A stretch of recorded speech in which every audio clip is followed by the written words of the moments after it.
Welcome student. आज हम लेकर आए हुए हैं आपके लिए बहुत ही महत्वपूर्ण टॉपिक जिसका नाम है गुप्त साम्राज्य। हमने पहले की वीडियो में बताया था कि जो विदेशी आक्रमणकारी आते हैं, विदेशी आक्रमणकारी का मतलब कौन, जो विदेशी होते हों वह भारत पर आक्रमण करते हैं। जैसे हिंद यूनानी आते हैं, शक आते हैं, पल, ठीक है, ये जो पल्लव आते हैं, कुषाण आते हैं, इन्होंने भारत पर कैसे आक्रमण किया और छोटे छोटे राजवंशों के बारे में देखा। उसके पहले हमने देखा था कि मौर्य साम्राज्य जो था ये भारत में विस्तृत साम्राज्य देखने को मिल रहा था। मौर्य साम्राज्य के बाद, पतन के बाद, जो मौर्य साम्राज्य का अंतिम शासक जिसका नाम था बृहदत्त, उसके बाद जो बड़ा साम्राज्य जो देखने को मिलता है वह गुप्त साम्राज्य में देखने को मिलता है, यानी तो कहीं गुप्त वंश में मिलता है। सर गुप्त वंश क्यों पढ़ा रहे हैं? गुप्त वंश में जो आप तैयारी करते हैं, जो आप किसी चीज़ का भी तैयारी करते हैं, तो आप देख रहे हैं, वीडियो पर आए हैं तो आप ज़रूर एक बार देखें और मैंने क्या बताया उसको आप समझने का प्रयास करें। ठीक है, बिना देरी किए हम इसको समझेंगे। पहले लिखा है गुप्त साम्राज्य, यानी बात करें गुप्त वंश की, यानी गुप्त वंश का सबसे पहले बात करें कि इसकी शुरुआत भारत में कब से देखी गई। तो शुरुआत की बात करें तो लगभग 200 से 300 ईस्वी में, 200 से बात करें 200 से 300 ईस्वी के आसपास जो होती है गुप्त साम्राज्य की स्थापना होती है, नींव बढ़ती है। लेकिन देखते ही देखते समय बीतता जाता है और समय बीतते ही बीतते लगभग 6वीं से 8वीं शताब्दी के मध्य में बताया जाता है कि बड़ा जो गुप्त जो साम्राज्य हो वह बड़ी विस्तृत हो जाता है, बड़ा हो जाता है। उनसे कैसे एग्जाम में क्वेश्चन पूछे जाते हैं उनको थोड़ी सी देखते हैं। अभी वर्तमान में बात करें, जो वर्तमान में अगर बात करें बिहार, यहाँ पर देख पा रहे हैं बिहार तथा उत्तर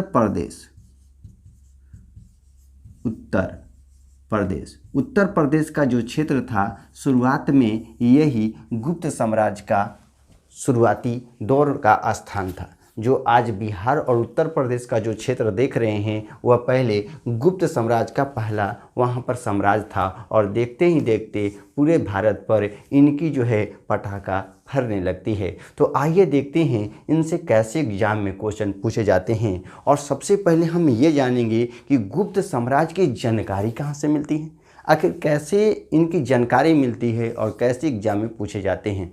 तो आइए हम देखते हैं, हम थोड़ी सी आपको दिखाते हैं। यहाँ पर परिचय के संदर्भ में हमने देखा, अब थोड़ा सा स्रोत की बात करें कि इनकी जानकारी कहाँ से मिलती है। जैसे साहित्यिक स्रोत से इनकी जानकारी मिलती है। किनकी जानकारी मिलती है? ये गुप्त साम्राज्य की जानकारी मिलती है। सर साहित्यिक स्रोत क्या है?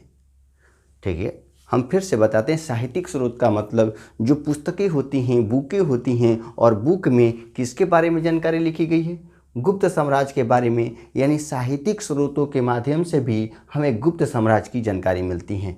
लेख के माध्यम से, जैसे प्रयाग प्रशस्ति लेख हो गया, एरल अभिलेख हो गया, इनके माध्यम से भी गुप्त साम्राज्य की जानकारी मिलती है। सर लेख क्या है? लेख का मतलब एक तरीके से, इस तरीके से शिलालेख का नाम सुने होंगे, तो इस तरीके से लिखा रहता है जिसे लेख बोला जाता है।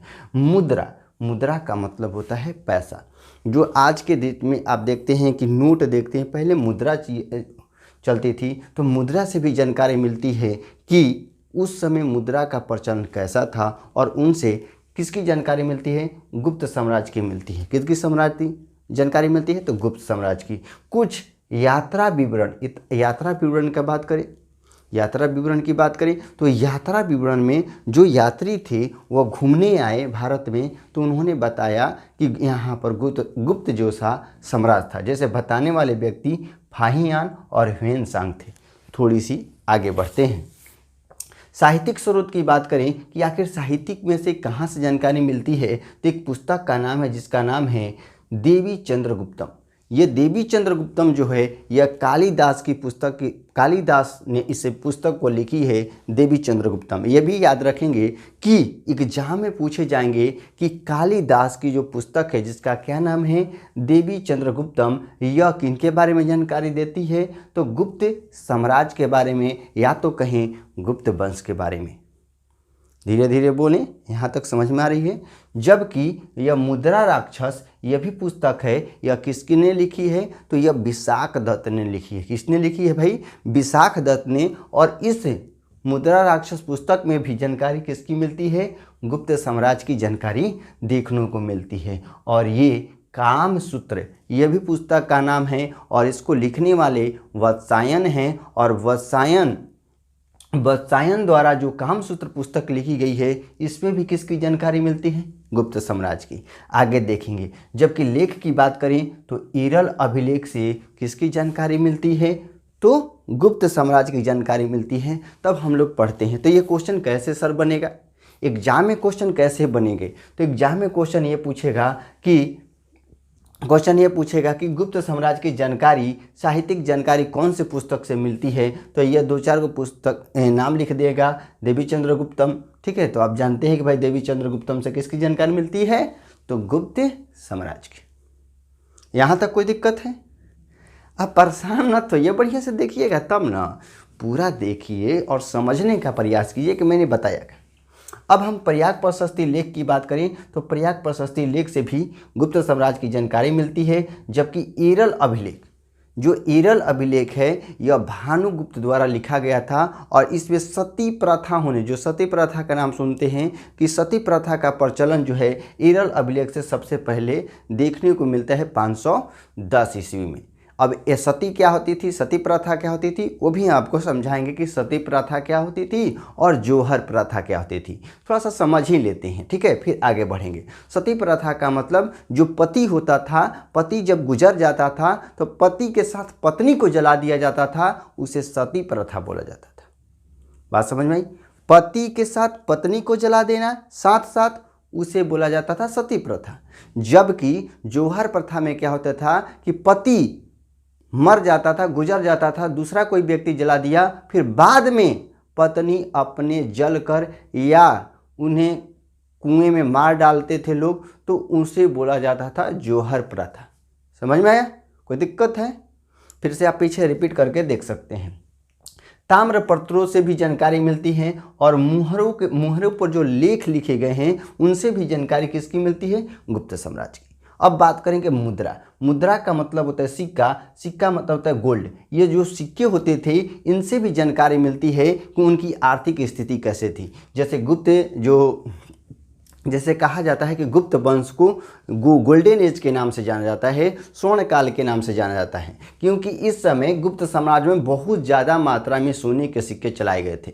और मंदिर की जो सबसे पहले मंदिर की शुरुआत जो होती है वह कौन से वंश से देखने को मिलता है? तो वह गुप्त साम्राज्य से भी देखने को मिलता है। इस बात को भी ध्यान रखेंगे थोड़ी सी।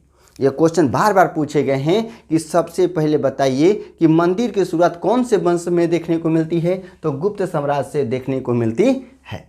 यहाँ पर सिक्के की बात करें तो सिक्के से हमें क्या जानकारी मिलती है कि उनकी आर्थिक स्थिति कैसी थी। उनकी आर्थिक यानी वो कमज़ोर थे या मजबूत थे। जिसके पास पैसा धन संपत्ति रहता तभी तो पता चलता है कि उनकी स्थिति कैसी थी। तो इस समय गुप्त साम्राज्य में बहुत सारे सोने के सिक्के चलाए गए थे। इसे स्वर्ण काल के नाम से भी जाना जाता है। और यहाँ पर सिक्के के द्वारा आर्थिक कला भी देखने को मिलता है, जबकि यहाँ पर विदेशी व्यापार भी देखने को मिलता है। विदेशी व्यापार का मतलब सर कैसे पता करेंगे कि इस समय विदेशी व्यापार था? अरे भाई, जब सिक्का चला था तो जब लोगों के पास गुप्त साम्राज्य के सिक्के कई अलग अलग विदेशों में भी देखने को ऐसे सिक्के मिले, तो लोगों का यह ध्यान आया कि नहीं, यह सिक्का जो था, लोग जो थे विदेश से आते थे और यहाँ से व्यापार करते थे। यानी विदेशी व्यापार और कहें तो बाहरी व्यापार और आंतरिक व्यापार, दोनों व्यापार इस साम्राज्य में देखने को मिलते थे। बात समझ में आ रही है? अब यात्रा की बात करेंगे तो यात्रा करने के लिए एक आते हैं फाहियान और एक आते हैं ह्वेनसांग। और ये दोनों जो थे यह चीनी यात्री थे। कौन यात्री थे? चीनी यात्री का मतलब यह चीन के रहने वाले थे, इसलिए इन्हें चीनी यात्री कहा गया। अब बोलेंगे सर चीनी फाँकने वाला का नहीं, चीन देश का नाम है जहाँ से कोरोना आया था। कौन आता भैया? कोरोना। ठीक है, याद रखेंगे। तो फाहियान और ह्वेनसांग कहाँ के यात्री थे? तो चीनी यात्री थे। और यहाँ तक कोई दिक्कत है, कोई समस्या है, कोई थोड़ी सी जानकारी आपको मिल गई? अब थोड़ा सा बात करते हैं कि गुप्त साम्राज्य में कैसे जो प्रमुख शासक हुए उनसे कैसे क्वेश्चन पूछे जाते हैं। बात समझ में आ रही है कि गुप्त साम्राज्य में प्रमुख शासक कौन थे और उनसे कैसे एग्जाम में क्वेश्चन पूछे जाते हैं। जैसे गुप्त साम्राज्य की बात करेंगे तो गुप्त साम्राज्य की जो संस्थापक रहे उन्हें श्रीगुप्त को माना जाता है। किन्हें माना जाता है? श्रीगुप्त को। कहाँ से सर कैसे बोल देंगे कि यही श्रीगुप्त नहीं था? क्यों बोलेंगे कि श्रीगुप्त ही संस्थापक था? क्योंकि जो इरल अभिलेख मिला है, यहाँ पर बात करेंगे इरल अभिलेख और प्रयाग प्रशस्ति, तो प्रयाग प्रशस्ति लेख में यह सबसे पहले, प्रयाग प्रशस्ति लेख में सबसे पहले जो है जो श्रीगुप्त का नाम लिखा गया है। इसलिए पता चलता है कि सबसे पहले जो संस्थापक के रूप में जाना जाता है वह कौन थे? श्रीगुप्त थे। इनका जो शासनकाल था 240 एडी से लेकर 280 एडी तक था। और इनका प्रमाण कहाँ से मिलता है? तो यह प्रयाग प्रशस्ति लेख से इनके बारे में वर्णन मिलता है कि श्रीगुप्त ने यह गुप्त वंश की स्थापना की थी, यानी संस्थापक थे। बस इतना ही क्वेश्चन इनसे पूछे जाते हैं। बात समझ में आ रही? अब श्रीगुप्त का जो पुत्र था जिसका नाम था घटोत्कच, घटोत्कच जो बोलते हैं, ये मत सोचिएगा कि घटोत्कच जो बात हो रही है वह भीम जी के पुत्र की बात हो रही है, नहीं। यहाँ पर घटोत्कच जो था श्रीगुप्त का क्या था? पुत्र था। और इसका जो शासनकाल था वह 280 से लेकर 319 तक इनका शासनकाल था। घटोत्कच ने क्या किया कि इसने कोई ज़्यादा काम नहीं किया, इन्होंने महाराज की उपाधि धारण की। यह क्वेश्चन पूछा जाता है, महाराज की उपाधि धारण करने वाला व्यक्ति कौन था? जिसका नाम था घटोत्कच। यहाँ तक कोई दिक्कत है, कोई समस्या है तो बताइए। कोई समस्या है? नहीं ना। तो आगे देखिए, थोड़ी सी देखते हैं और समस्या को आगे बढ़ाते हैं। अब इसके बाद जो आते हैं, जो तीसरा शासक प्रमुख रूप में आते हैं जिसका नाम था चंद्रगुप्त प्रथम। याद रखेंगे, यहीं से क्वेश्चन फंसा लिए जाएंगे और आपको समझ में नहीं आएगा। क्वेश्चन ये पूछा जाएगा कि जो चंद्रगुप्त प्रथम जो था इनका शासनकाल कितना से कितना तक था? तो 319 से लेकर 335 एडी तक इनका शासनकाल था। किनका सर? ये था चंद्रगुप्त प्रथम का। यहाँ तक बातें समझ में आ रही है? कोई दिक्कत अभी नहीं ना? देखिए पूरा बात करेंगे कि गुप्त जो सम्राट था उसका वास्तविक संस्थापक, यानी कहें इंग्लिश में रियल फाउंडर कौन था? तो वह था आपका चंद्रगुप्त प्रथम। तो यह क्वेश्चन पूछा जाता है कि जो गुप्त साम्राज्य का कहें या गुप्त वंश का संस्थापक कौन था, फाउंडर कौन था? तो वो हो जाएंगे आपके श्रीगुप्त। कौन हो जाएंगे? श्रीगुप्त। लेकिन रियल फाउंडर पूछा जाएगा, रियल फाउंडर का मतलब वास्तविक संस्थापक पूछा जाएगा, वो कौन थे? चंद्रगुप्त प्रथम। अब क्या होता है कि चंद्रगुप्त प्रथम ने क्या किया कि अपना राज्याभिषेक जब कराया, तो राज्याभिषेक जब करवाया तो वह कब करवाया? 319 में। जब राज्याभिषेक करवाया तो उसी समय उसने शक गुप्त संवत चलाया।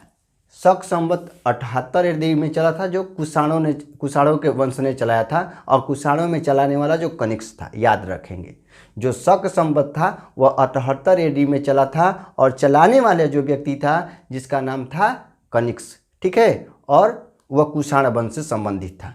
और याद रखेंगे, यहाँ तक कोई दिक्कत है? यहाँ पर बात करेंगे, ठीक है। अब हम थोड़ी सी देखते हैं कि जब चंद्रगुप्त प्रथम जो था, चंद्रगुप्त प्रथम जब शासक बनता है तो कौन से संवत चलाता है? तो गुप्त संवत। गुप्त संवत कब चलाया? तो 319 एडी में कहें या ईस्वी में चलाया था। किसने चलाया था भाई? तो यह चंद्रगुप्त प्रथम ने। और जब वह क्या किया, गुप्त संवत चलाया, तो उसने कौन सी उपाधि धारण की? तो महाराज धीराज की जो उपाधि वह धारण की। किसने? चंद्रगुप्त प्रथम ने। और क्या किया कि अपने साम्राज्य को विस्तारित करने के लिए ये लिच्छवी की जो राजकुमारी थी, लिच्छवी की राजकुमारी कुमार देवी से क्या किया? विवाह किया। किसने? ये चंद्रगुप्त प्रथम ने।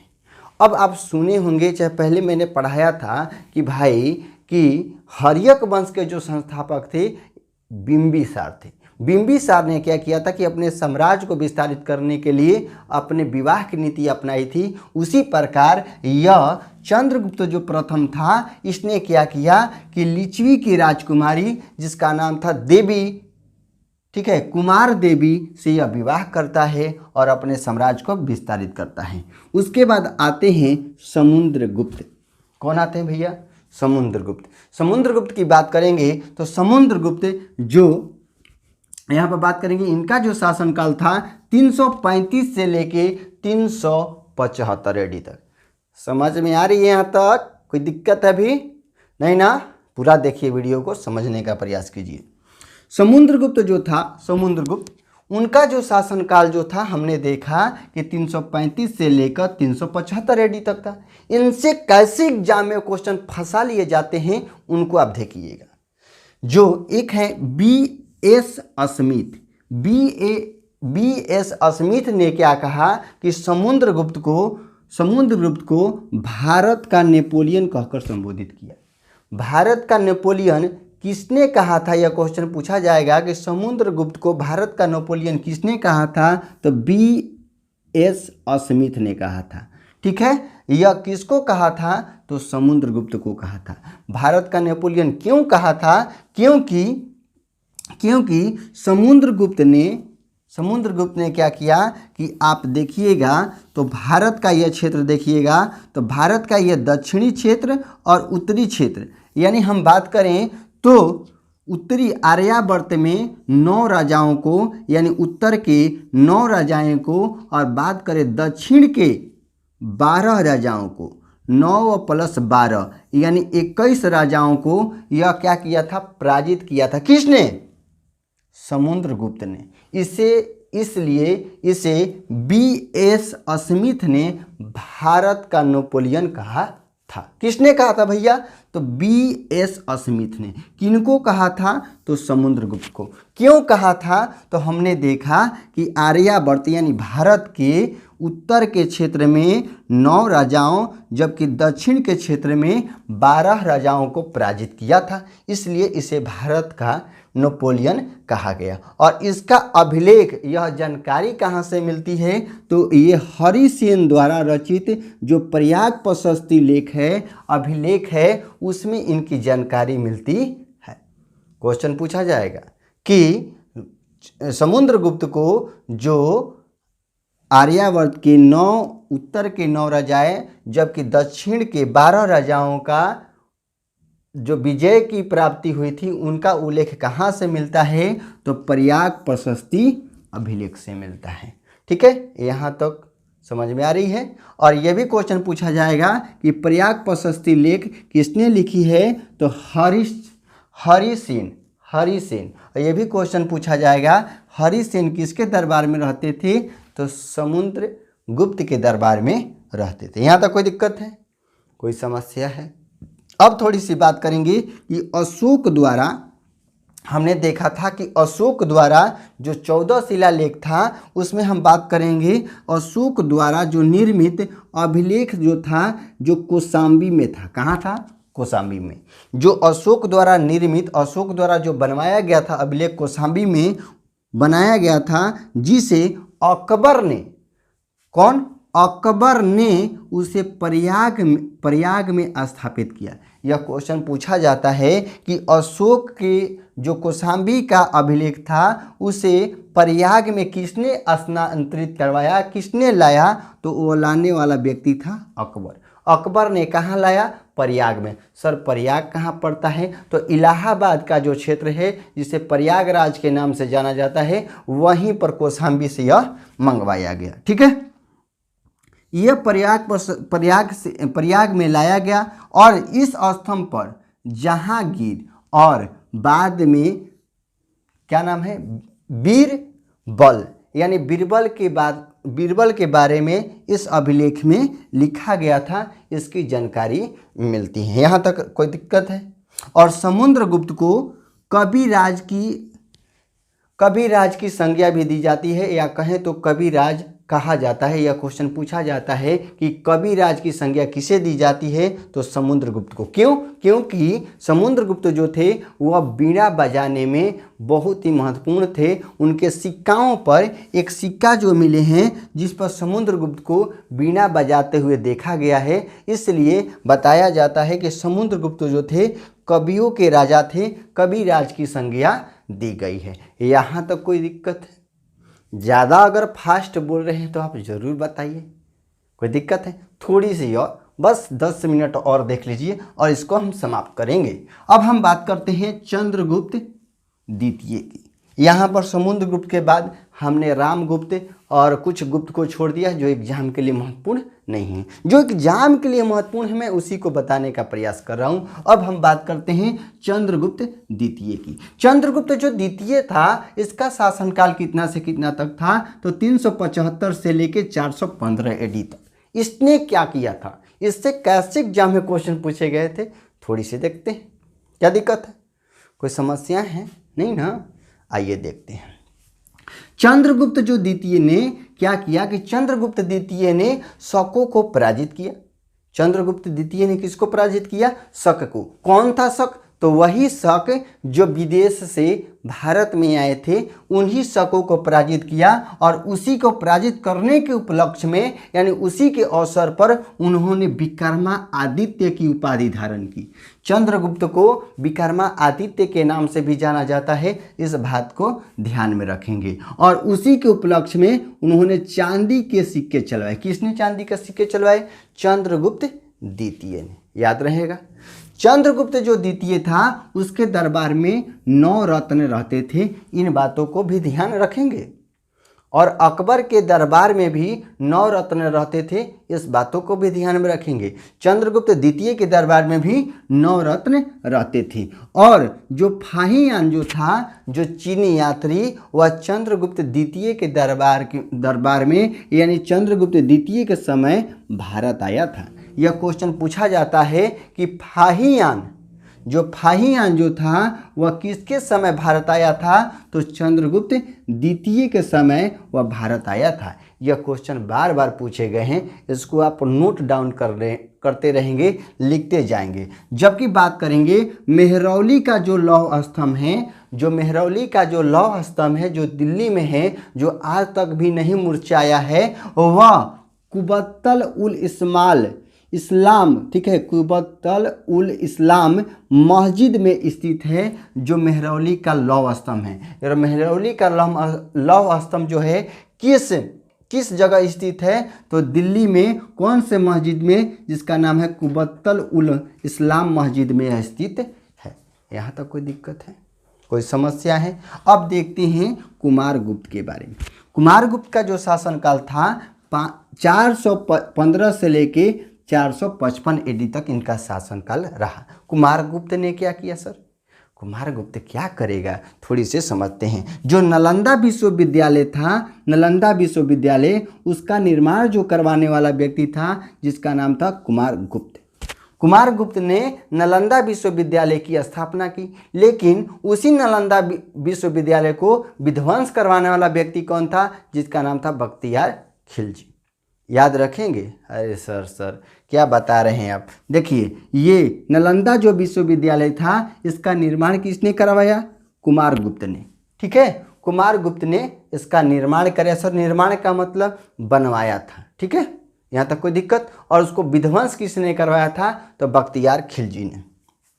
बात करेंगे कि कुमारगुप्त के ही समय हुणों का प्रथम आक्रमण होता है। कुमारगुप्त जो था उसी के समय हुणों का आक्रमण होता है भारत पर, और उसको पराजित करने के लिए अपने पुत्र कुमारगुप्त का जो पुत्र का नाम था स्कंदनगुप्त, उनको भेजा कि आप वहाँ पर जाइए और हुणों को पराजित कीजिए। अब क्या करता है स्कंदनगुप्त जो था, उसने क्या किया कि हुणों को पराजित किया, और उसका जो शासनकाल था 455 से लेके 467 AD तक उन्होंने क्या किया कि हुणों को पराजित किया।